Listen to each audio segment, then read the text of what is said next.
There was a study done where they interviewed couples that were in intimate relationships for an average of 21 years and still very much in love. And they wanted to understand what had kept it and sustained this relationship. And the results are fascinating, quite obvious, but quite fascinating to have as a system. The first thing is you have to be physically connected. So you have to be having sex often and touching each other when at a restaurant or sitting and watching TV. Just that physical touch is important. You have to be able to have positive illusions of each other.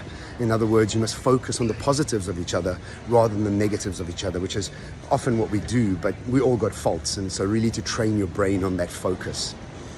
Also, to plan and go on unique experiences together so that you are having these future memories that you're working towards, you're experiencing them and relishing them, and then you're contemplating on them and you're talking about them. This is creating neural pathways together.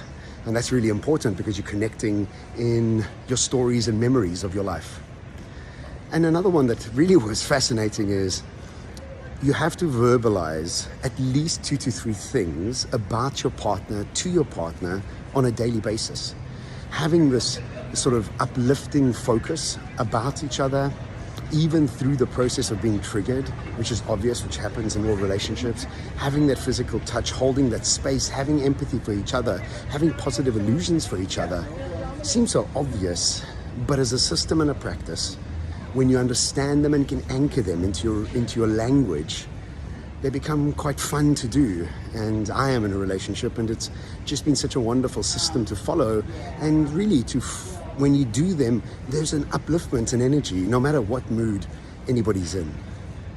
So I hope you can use them. And if you are in a relationship, fine-tune them. And if you're not in a relationship, there's some tools and systems that we can use to actually sustain them long-term.